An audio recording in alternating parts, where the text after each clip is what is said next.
এই জন্য আল্লাহ তাআলা বলেছেন, আমি নিজে তোমাদের সৃষ্টিকর্তা। আমাদের সৃষ্টিকর্তা কে? আমাদের বানাইছেন কে? জীবন দিয়েছেন কে? মরণদাতা কে? জীবনের ক্ষেত্রে যাবতীয় যত কিছু আছে সমস্ত কিছুকে নিয়ন্ত্রণ করেন কে? তিনি বলতেছেন, লা ইউকাল্লিফুল্লাহু নাফসান ইল্লা উসাহা, সাধ্যাতীত কোনো কিছু রব্বুল আলামিন তোমাদের উপর চাপায়া দেননি। আমরা যতটুকু পারবো ততটুকু আমাদেরকে তিনি দিয়েছেন। যখন যেই পরিস্থিতিতে আমরা আছি সেই পরিস্থিতিতেই আমাদেরকে চলার নির্দেশ প্রদান করেছেন। কেউ দাঁড়িয়ে নামাজ পড়তে পারে না, উদাহরণস্বরূপ সে বসে বসে পড়বে। কেউ বসে পারে না তো শুয়ে পড়বে, শুয়ে পারে না বাস ইশারা দিয়ে পড়বে। আল্লাহ তাআলা আপনার আমার অবস্থান অনুপাতে বিষয়গুলো নিরূপণ করেছেন, নির্ধারণ করেছেন। আপনি যে অঙ্গনে যে অবস্থায় থাকবেন শরীয়ত সেই অঙ্গনে সেভাবেই আপনাকে ব্যবহার করবে। ইসলামের বিধিবিধান সেভাবেই আপনাকে আপনার উপর প্রয়োগ করবে। এক বেচারার দুই হাত নাই, কয় হাত নাই? তো অজুর মধ্যে হাত ধৌত করা কি ওয়াজিব, সুন্নত না ফরজ? ফরজ। তো এখানে তার হাতই নাই, ফরজ আদায় করবো কেমনে? অতএব তার থেকে ফরজ ছুটে গেছে বাস। এই জন্য ইসলাম তাকে বলে না যে তুমি হাত বানায়া প্লাস্টিকের হাত লাগায়া তারপর তুমি তোমার হাত ধৌত করবে, এমনটা বলে? যেমনটা আছে ঠিক তেমনটাই রব্বুল আলামিন কোরআনুল কারীমের মধ্যে বলেন, ওয়ামা উরিদু আন আশুক্কা আলাইক। হযরত ইয়াকুব আলাইহিস সালাতু ওয়াস সালাম তার জামাতাকে কর্মচারী নিয়োগ করলেন 8 বছর। পরবর্তীতে ইচ্ছা দিয়ে দিলেন যে তুমি চাইলে 10 বছর পূর্ণ করতে পারো, এই ব্যাপারে আমি তোমাকে বাধ্য করব না। কিছু নিয়ম কানুন দিলেন, বাস এইভাবেই চলতেছিল। তো তিনি যে নিয়োগ দিলেন, নিয়োগের ভিতরে কোনো কষ্ট ইত্যাদি এই বিষয়গুলো তার উপর চাপায়া দেননি। রব্বুল আলামিন এর প্রিয় নবী মুহাম্মদুর রাসূলুল্লাহ সাল্লাল্লাহু আলাইহি ওয়াসাল্লাম হাদিস শরীফের মধ্যে বলেন, ওয়ালা ইউকাল্লাফ মিনাল আমাল ইল্লা মা ইউতিক। কাউকে সাধ্যের বাইরে কোনো জিনিস চাপিয়ে দেওয়া হবে না, যতটুকু সাধ্যে তার কোলায় সেই ব্যাপারে আপনাকে আমাকে খেয়াল রাখতে হবে। সকল মালিক পক্ষকে খেয়াল রাখতে হবে, সকল শ্রমিক পক্ষকে খেয়াল রাখতে হবে।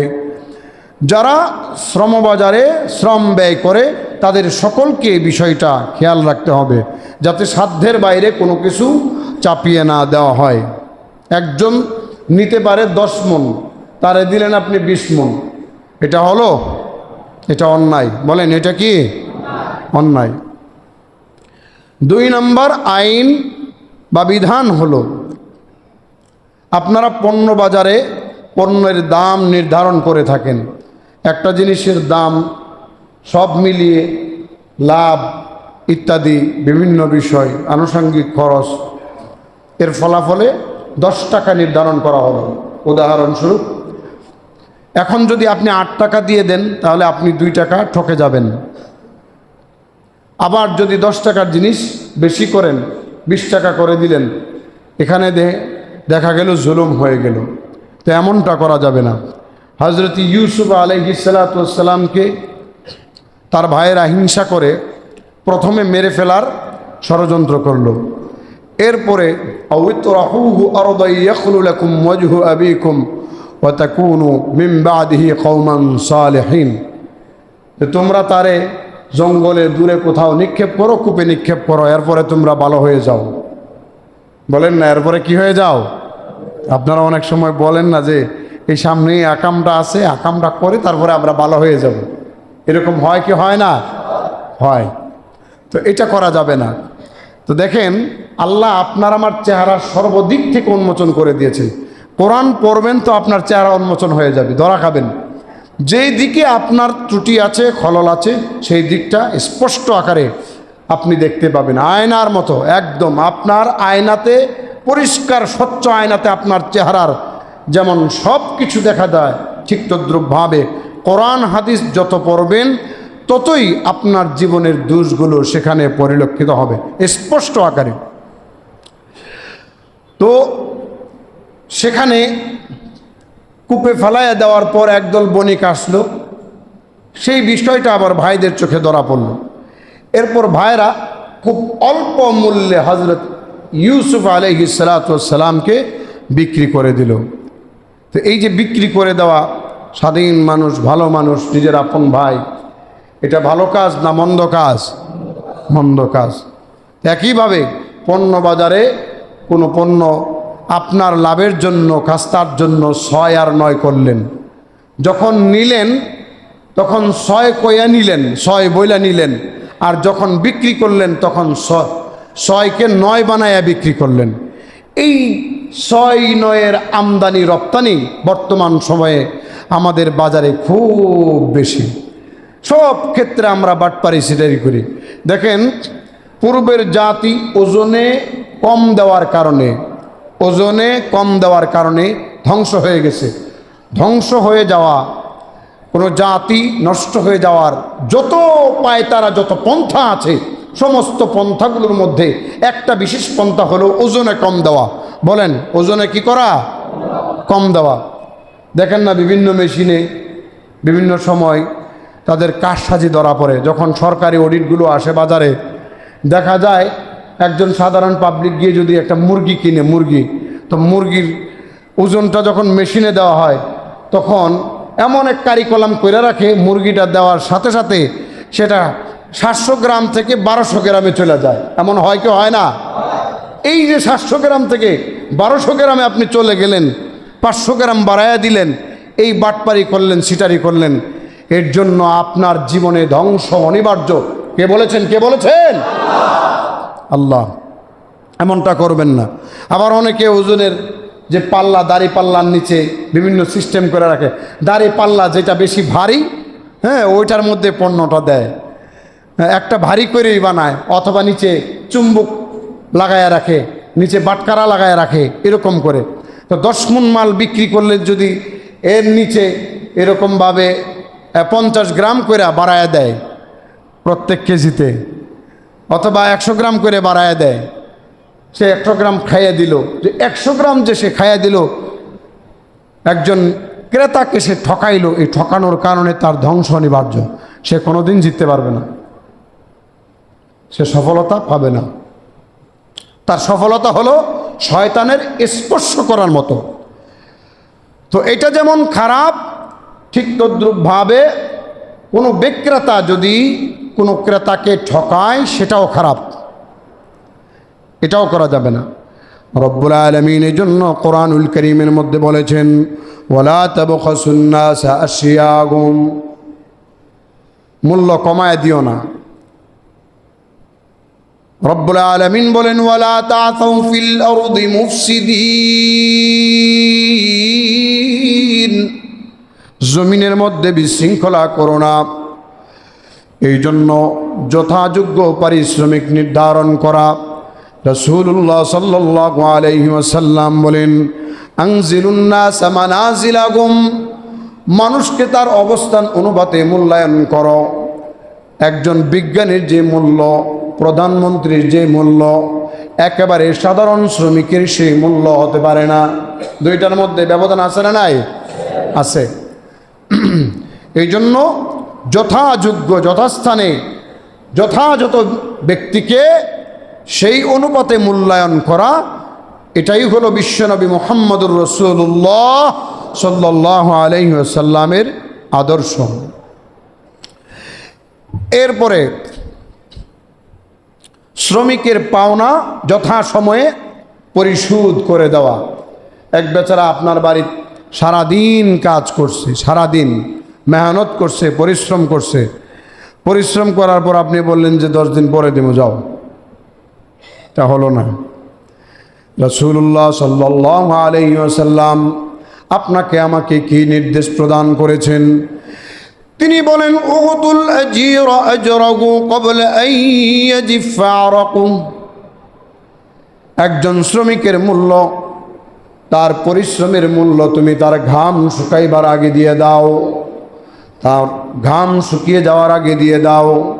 শ্রমিক সারাদিন পরিশ্রম করছে, আপনি আগ থেকেই আপনি তার মূল্য, আপনার যে পারিশ্রমিক, তার যে পারিশ্রমিক সেটা আপনি আগে থেকে নির্ধারণ করে রাখবেন এবং কাজ করা শেষ তার হাতে টাকা বুঝাই দিবেন। ঘুরে আসো, অমুক করে আসো, তুমুক করে আসো, দিতেছি, হ্যান তেন ঠানা মানা এগুলা যেগুলো আছে এগুলা করা যাবে না। যদি আপনি মূল্য দিতেই না পারেন, আগেই বলবেন যে ভাই আমি আজকে তোমাকে দিয়ে কাজ করাবো, আমার হাতে তো টাকা নাই, তুমি 2 দিন পরে পাইবা, বলে নেবেন। তাহলে সে স্বাচ্ছন্দ্য বোধ করবে যে আমি টাকাটা পাবো 2 দিন পরে এবং কাজও করব মনোযোগ দিয়ে। এই জন্য ঠকাইতে নাই। রাসূলুল্লাহ সাল্লাল্লাহু আলাইহি ওয়াসাল্লাম অন্য হাদিসের মধ্যে বলেন, সালাসাতুন আনা খসমুহুম ইয়াউমাল কিয়ামা, কিয়ামতের ময়দানে আমি 3 ব্যক্তির বাদী হয়ে যাব। বিশ্বনবী মুহাম্মদুর রাসূলুল্লাহ সাল্লাল্লাহু আলাইহি ওয়াসাল্লাম বলেন, কিয়ামতের ময়দানে রব্বুল আলামিন 3 ব্যক্তির বিপক্ষে বাদী হয়ে যাবেন। রাজুলুন উতিয়া বি সুম্মা গাদার, যে ব্যক্তি আমার নামের কসম করেছে এরপরে গাদ্দারি করেছে। আপনি কাউকে বলেছেন আল্লাহর কসম তুমি এটা করলে আমি তোমার এটা দেব, কার নাম বেচা হলো বলেন? বলেন না, কার নামের উদ্ধৃতি? আল্লাহর নামের উদ্ধৃতি। আপনি বললেন ভাই আল্লাহর কসম করে বলছি, আল্লাহর নামে শপথ করে বলছি আমি তোমাকে এটা দেব, তুমি আমাকে ওইটা করে দাও। এরপর আপনি গাদ্দারি করলেন, দুনিয়াতে আপনি একজন বান্দার সাথে গাদ্দারি করলেন, কিন্তু কিয়ামতের ময়দানে রব্বুল আলামিন নিজে আপনার সাথে গাদ্দারি করবেন, আপনি পার হতে পারবেন না। কিয়ামতের ময়দানে যদি আল্লাহ আপনার আমার জন্য সহজ করে দেন তাহলে সব সহজ। আর বিশ্বনবী বলেছেন আল্লাহ যদি কাউকে হিসাব নেন, বলেন আল্লাহ যদি কাউকে কি নেন? হিসাব নেন, তাইলে সে ঠকে যাবে। এই জন্য বিশ্বনবী মুহাম্মদুর রাসূলুল্লাহ সাল্লাল্লাহু আলাইহি ওয়াসাল্লাম দোয়া করতেন, আল্লাহুম্মা হাসিবনি হিসাবান ইয়াসীরা, আয় আল্লাহ তুমি আমাদের হিসাবকে সহজ করে দাও। হিসাব যার সহজ হবে রাস্তা তার সহজ হবে, হিসাব যার কঠিন হবে রাস্তা তার তত কঠিন হবে। এই জন্য দুনিয়াতে আল্লাহর নাম যখন নিয়ে যে কোনো কাজ করবেন সেই কাজটা পূরণ করার চেষ্টা করবেন, কারণ কাজের সাথে সম্পর্ক করায় দিয়েছেন কার? আল্লাহর। 2 নাম্বার ব্যক্তি যার ব্যাপারে আল্লাহ স্বয়ংবাদী হবে, রাজুলুন বা হুররান ফাআকালা থামানা, একজন স্বাধীন ব্যক্তিকে আপনি বিক্রি করে দিলেন, এরপর তার মূল্য বক্ষণ করে ফেললেন। ধরেন এখানে বসে আছেন, বের হয়েছেন, আপনাকে কিডন্যাপ করলো, কিডন্যাপ করে নিয়ে বললো 5 লাখ টাকা দিতে হবে, বাস, নাইলে তাকে হত্যা করে ফেললো। এই যে 5 লাখ টাকা নিল, এই টাকা নেওয়ার কারণে কিয়ামতের ময়দানে তার বিপক্ষে বাদী হবেন কে? আল্লাহ। তো অনেক সময় হয় না পারিবারিক শত্রুতা, সামাজিক শত্রুতা, আরে এরে এমনি সাইজ করলে হবে না, এর সাথে না পারলে কি হবে? তার লাউ গাছ আছে না, তার লাউ গাছ থেকে লাউ কেটে ফেলবো, লাউ খেয়ে ফেলবো, লাউ নষ্ট করে ফেলবো, তার ফসল নষ্ট করে ফেলবো। তার সাথে পারে না, সন্তানাদি বিভিন্ন জায়গায় পড়াশোনা করে, ভাই ভাতিজা বিভিন্ন জায়গায় যায়, বিভিন্ন জায়গায় থাকে, লুক ঠিক করে পরে এগুলারে কিডন্যাপ করায়, বাস একটা ধ্বংসযজ্ঞ চালায়। এগুলো খুব খারাপ।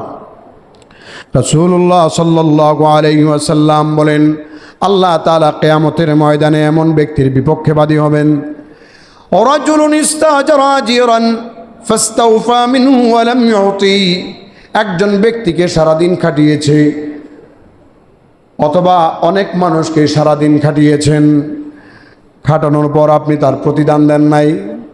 আপনার মেইলে 10,000 লোক কর্মচারী, কয় হাজার লোক? অথবা 20,000 লোক কর্মচারী, অথবা 1 লাখ কর্মচারী, এমন আছে না নাই? আছে। ধরেন তাদেরকে আপনি রমজান মাস খাটাইলেন, অথবা আগ থেকে খাটাইতেছেন, বলতেছেন যে আমি তোমাদেরকে রমজান মাসে বোনাস সহকারে দিয়ে দেব।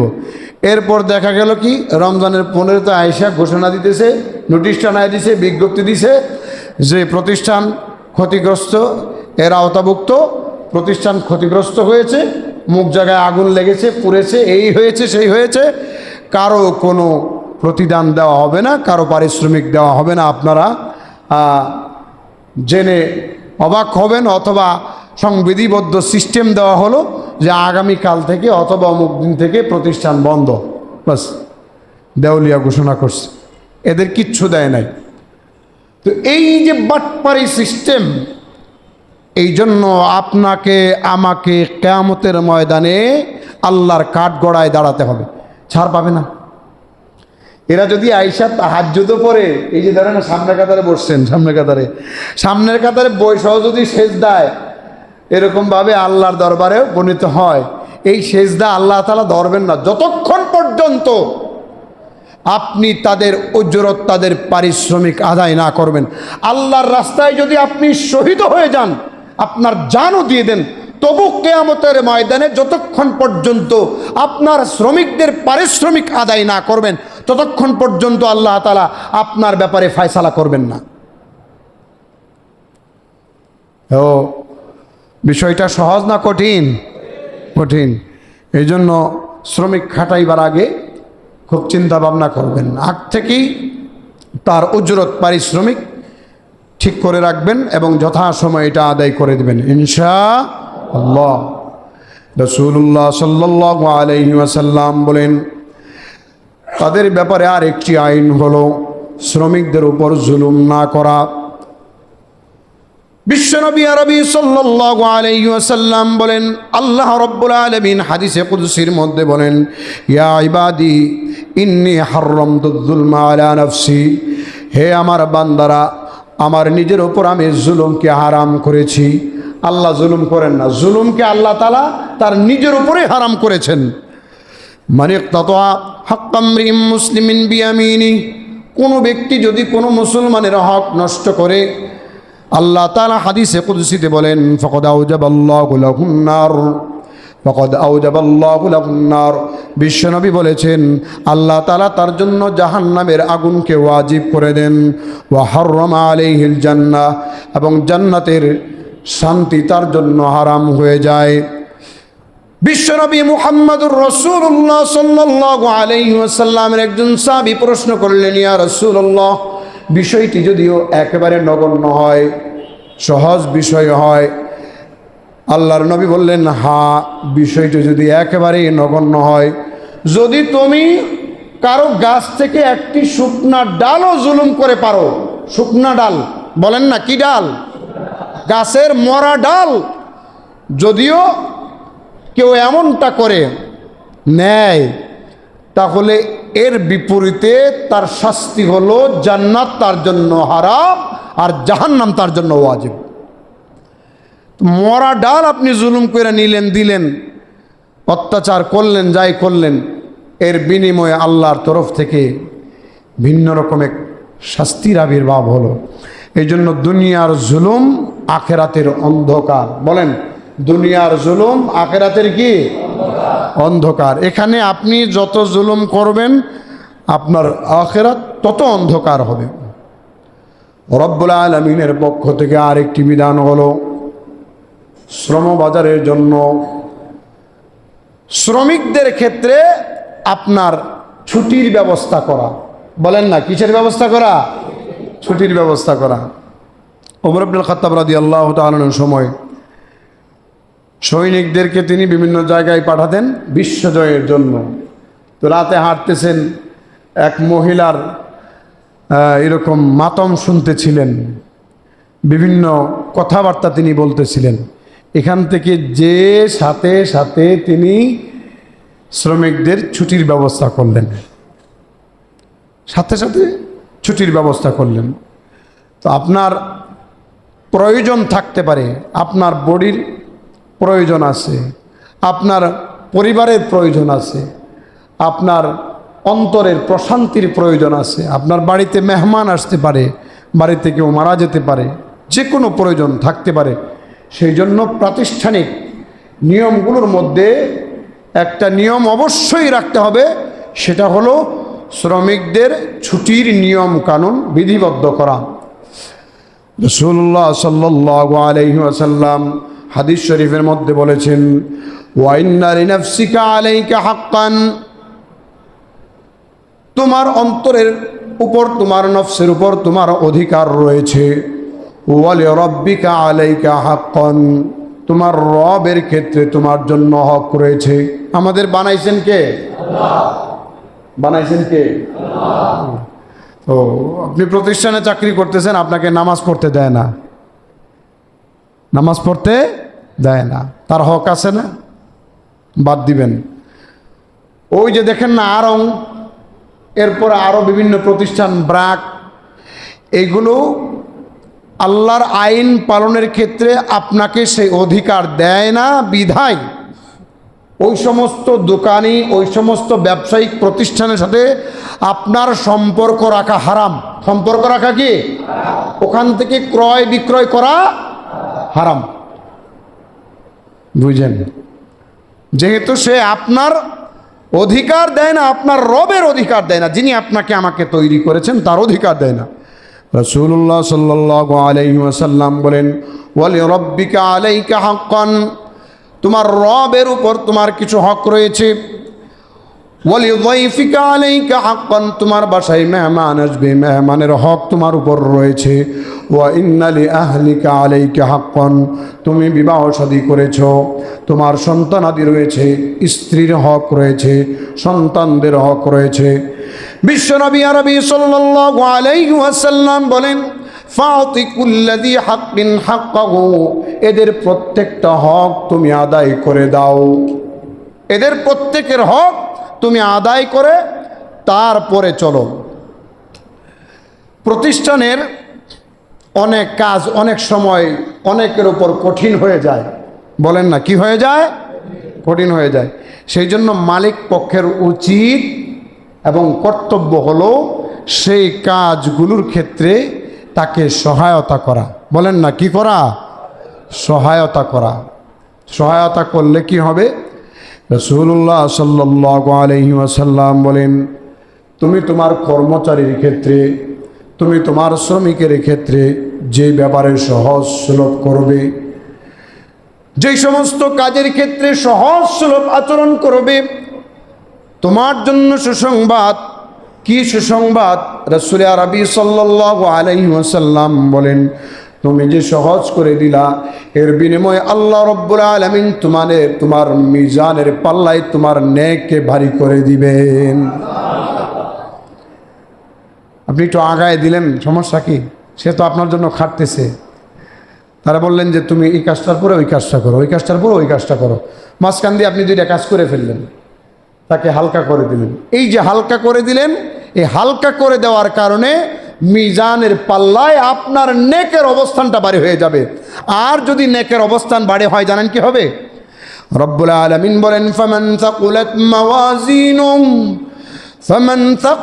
মাওয়াজিনুহুম ফাউলাইকা হুমুল মুফলিহুন, যার মিজানের পাল্লা নেক দিয়ে ভারী হবে, আল্লাহ রব্বুল আলামিন বলেন এরা সফল। আল্লাহু আকবার। কাজ তো সামান্য করে দিলেন, কিন্তু মিজানের পাল্লা ভারী করে দিলেন। বা এখানের হালকা কাজটা ওখানে অনেক ভারী, এখানের হালকা কাজের মূল্য ওখানে আল্লাহ তাআলা অনেক ভারী করে দিবেন। এই জন্য সহজ করে দিবেন। শ্রমিকদের ক্ষেত্রে সৎ ব্যবহার করবেন, তাদেরকে মারধর করবেন না, গালিগালাজ করবেন না। রাসূলুল্লাহ সাল্লাল্লাহু আলাইহি ওয়াসাল্লাম এমনটাই বিধিবদ্ধ করেছেন আর বলেছেন, মা দারাবা রাসূলুল্লাহ সাল্লাল্লাহু আলাইহি ওয়াসাল্লাম আত্তু বিয়াদি, আল্লাহর নবী নিজ হাতে কখনো তার স্ত্রীদের মারধর করেননি, পিটাননি। ওয়ালা খাদিমান, কোনো কর্মচারীকে তিনি পিটাননি, মারধর করেননি। একদিন এক সাহাবী, নাম তার আবু মাসউদ, তিনি করলেন কি, তার এক গোলামকে পিটাইতেছিলেন। পিছন থেকে একজন আওয়াজ দিচ্ছেন বারবার। তিনি বলেন, রাগের কারণে আমি আওয়াজটা ভালো করে বুঝতেছিলাম না, শুনতেছিলাম না। হঠাৎ পিছনে তাকায়া দেখি মুহাম্মাদুর রাসূলুল্লাহ সাল্লাল্লাহু আলাইহি ওয়াসাল্লাম। সঙ্গে সঙ্গে আমি আমার হাত থেকে চাবুক ফেলে দিলাম। বিশ্বনবী মুহাম্মাদুর রাসূলুল্লাহ সাল্লাল্লাহু আলাইহি ওয়াসাল্লাম কে আমি বললাম, ইয়া রাসূলুল্লাহ, আমি আমার গোলামকে পিটিয়েছি। বিশ্বনবী আরবি সাল্লাল্লাহু আলাইহি ওয়াসাল্লাম বললেন, ইলাম ইয়া আবা মাসউদ, হে আবা মাসউদ, হে আবু মাসউদ, শুনে রাখো, লাল্লাহু আকদারু আলাইকা মিনকা আলাইহি, তুমি যে তোমার গোলামকে পিটাইতেছো, তুমি তোমার গোলামের উপর যতটুকু সক্ষম, এর চেয়ে হাজার হাজার হাজার হাজার লক্ষ লক্ষ কোটি কোটি গুণ বেশি শক্তিশালী কে? বলেন না কে? আল্লাহ। আমি আমার কর্মচারীরে পিটাইলাম, আমার উপর হাজার হাজার লক্ষ লক্ষ কোটি কোটি বেহদ শক্তিশালী কে? আল্লাহ। এই জন্য এই ক্ষেত্রে খেয়াল রাখা। এরপর আবু মাসউদ আল আনসারী রাদিয়াল্লাহু আনহু ইনি সঙ্গে সঙ্গে তার গোলাম আজাদ করে দিলেন। এরপর রাসূল সাল্লাল্লাহু আলাইহি ওয়াসাল্লাম বলেন, তোমার জন্য জান্নাত। সুবহানাল্লাহ। তোমার জন্য কি? এরকম কিছু হইলে তাদের কাছ থেকে মাফ চাইয়ে নেবেন। মাফ চাইলে ইজ্জত বাড়ে না কমে? আপনি যখন আপনার কর্মচারী, আপনার গোলাম, আপনার খাদেমের কাছে আপনি হাত জোর করবেন যে ভাই মাফ করে দেন, তখন এই খাদেম বাসায় যায় বলবে যে আমার মালিক ভালো, আমি এত সাধারণ সাদা সিধা কর্মচারী, সে আমার কাছে মাফ চাইছে, তার মূল্যায়নটা বাড়বে এবং সে আপনার প্রতিষ্ঠানের ক্ষতি করবে না। কি বলেন? কথা ঠিক না বেঠিক? এটাই মুহাম্মদুর রাসূলুল্লাহ সাল্লাল্লাহু আলাইহি ওয়াসাল্লামের আদর্শ। আল্লাহ রাসূল সাল্লাল্লাহু আলাইহি ওয়াসাল্লাম তার শেষ জীবনে তিনি বলেছিলেন যে, কেউ আছো আমার কাছে কিছু পাও? তো একজন সাহাবী আয়েশা বলছেন, ইয়া রাসূলুল্লাহ, আমি আপনার কাছে কিছু পাই। তো কি পাও? আপনি এই লাঠিটা দিয়ে আমার পিঠে একটা বাড়ি দিয়েছিলেন, আঘাত করছিলেন। তো আল্লাহ রাসূল সাল্লাল্লাহু আলাইহি ওয়াসাল্লাম জামা উঠাইয়া দিলেন যে তুমি তোমার পাওনা পরিশোধ করে নাও। সাহাবী কি রাসূল সাল্লাল্লাহু আলাইহি ওয়াসাল্লামের পিছে লাঠি দিয়ে আঘাত করবেন? আল্লাহ, ইয়া লাল আজাব। তখন সঙ্গে সঙ্গে এরকম জড়ায়া ধৈরা পিঠে বারবার চুমু খাইতেছিলেন। সুবহানাল্লাহি ওয়া বিহামদিহি। তো রাসূল সাল্লাল্লাহু আলাইহি ওয়াসাল্লাম এইভাবেই শ্রমিকের হক আদায় করেছেন। এরপরে আপনার দোকানের কর্মচারী ভুল করে কি করে না? আপনার শ্রমিক কাজের ক্ষেত্রে ভুল করে কি করে না? এই ক্ষেত্রে মুহাম্মদুর রাসূলুল্লাহ সাল্লাল্লাহু আলাইহি ওয়াসাল্লামকে সাহাবায়ে কেরাম জিজ্ঞেস করলেন, ইয়া রাসূলুল্লাহ, তাকে আমরা কতবার ক্ষমা করব?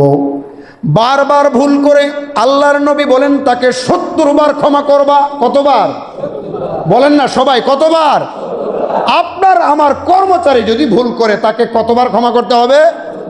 70 বার। এই জন্য দয়াবান মানুষেরা তার আন্ডারে যখন কোনো লোক কর্মচারী শ্রমজীবী এরকম চাকরি করে তাদেরকে ছেড়ে দেয় না, মাফ করে দেয়। কারণ তারা জানে আমরা যে আজকে তাকে মাফ করে দিচ্ছি, কিয়ামতের ময়দানে এই শ্রমিকদের মাফ করে দেওয়ার কারণে আল্লাহ তাআলা আমার জীবনে যেই শ্রমক্ষেত্রে ভুল হয়েছে এই ভুল ত্রুটিগুলো ক্ষমা করে রব্বুল আলামিন আমার আপনার জন্য জান্নাতের ফয়সালা করবেন। তো সেই ক্ষেত্রে 70 বার ক্ষমা করে দেওয়া। মনে রাখবেন, মালিক পক্ষ আল্লাহর অবাধ্য হয় এমন কোনো কাজ তাদের উপর চাপায়া দিবেন না। সেই ক্ষেত্রে আপনার আনুগত্য করা জরুরি না। রাসূলুল্লাহ সাল্লাল্লাহু আলাইহি ওয়াসাল্লাম এই জন্য বলেছেন, লা তাআতা লিমাখলুকিন ফি মাসিয়াতিল খালিক, আল্লাহর অবাধ্য হয়ে বান্দার আনুগত্য করা জায়েজ নেই। আনুগত্য করতে হবে শুধু নেক কাজের ক্ষেত্রে। বলেন, আনুগত্য করতে হবে কোন কাজের ক্ষেত্রে? মন্দ কাজের ক্ষেত্রে কারো আনুগত্য করা জায়েজ নাই। 9 নম্বর বিধান হলো, অসুস্থ হয়ে গেলে, মারা গেলে তাদেরকে সুযোগ সুবিধা দিয়ে দেওয়া। যেমন মনে করেন আপনার প্রতিষ্ঠানে একজন শ্রমিক কাজ করতো, সে মারা গেছে, তখন আপনি একটা নীতি অবলম্বন করবেন।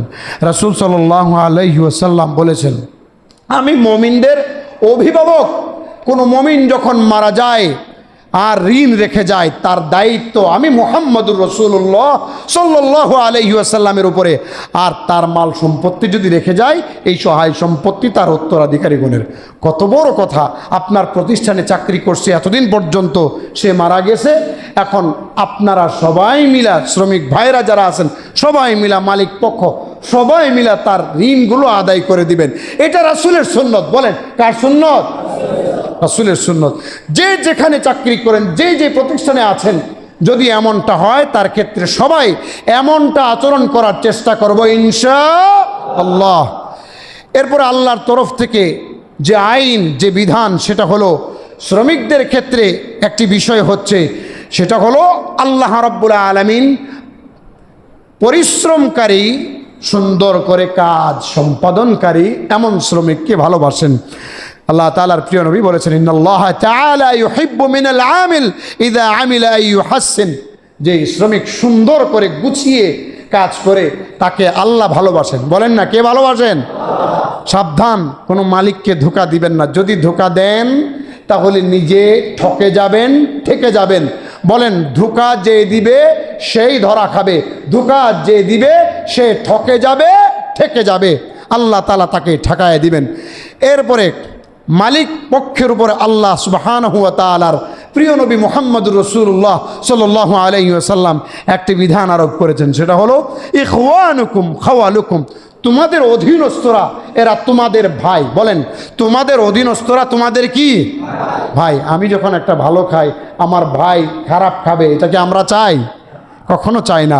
এই জন্য বলেছেন জাআলাহুমুল্লাহু তাহতা আইদিকুম। আজকে তুমি ধনী হয়েছো, তোমার অধীনস্থ তারে বানায় দিছি, তুমি তারে ভাইয়ের মতো রাখো। মনে রাখো, একদিন তুমি এমন ছিলা, আর এমন হতে দেরি নাই, অথবা এমন যে কোনো সময় হতে পারে আজকে তুমি লক্ষ কোটি টাকার মালিক, কালকেই তুমি ফকিরে পরিণত হবে। এমন হওয়া অসম্ভব না সম্ভব? এই যে পৃথিবীটা কিন্তু গোল, অনেক কিছু ঘুরা গাইরা আসে, আবার অনেক কিছু নগদে আসে, অনেক কিছু বাকিতে আসে। বুঝছেন? আপনি ছোট সময় একটা মেয়েকে দর্শন করছেন, খারাপ কাজ করছেন, কেউ দেখে না। আপনি এই 10 বছর, 12 বছর, 13 বছর, 14 বছর, 20 বছর, 25 বছর, 30 বছর হয়েছে, আপনি বিয়ে করছেন, আপনার একটা মাইয়া হয়েছে, তখন আপনার বয়স 45, মেয়ের বয়স 45, আপনার মেয়েটা আরেকজনের দ্বারা ধর্ষিত হয়েছে। সময় ঘুরে আইতে 45 বছর সময় লাগছে। বলেন না, কত বছর? পৃথিবী গোল, এই যে এরকম ঘুরে ঘুরে ঘুরে আসবে। এই জন্য সাবধান। আপনি যদি আজকে ভালো ব্যবহার করেন, তাহলে এই ভালো ব্যবহারটা আজ নয় কাল অবশ্যই অবশ্যই আল্লাহ ফেরত দিবেন। কি বলেন, কথা ঠিক না বেঠিক? এগুলো কার আইন? আল্লাহর আইন। এই জন্য আল্লাহ তাআলা আপনাকে আমাকে এত সুন্দরভাবে চলার নির্দেশ প্রদান করেছেন। আল্লাহর নীতি সর্বোচ্চ নীতি, মুহাম্মদুর রাসূলুল্লাহর আদর্শ সর্বোচ্চম আদর্শ, সর্বশ্রেষ্ঠ আদর্শ। এই আদর্শের ভিতরে যারাই থাকে, চলে, নিজের জীবন করে, তারাই সফল। ঘোষণাকার উলাইকা আলা হুদাম মির রাব্বিহিম ওয়া উলাইকা হুমুল মুফলিহুন। যারা আল্লাহর হেদায়েতের উপরে চলে তারাই সফল। শ্রম সম্পর্কে আজকে যে কোরআন হাদিস থেকে আলোচনা হলো, আমাদের প্রত্যেককেই এরকম নিজের জীবনে শ্রম অধিকারের ক্ষেত্রে আল্লাহর আইন, রাসূলের আদর্শ বাস্তবায়ন করার তৌফিক দান করুন। ওয়া আখির দাওয়ানা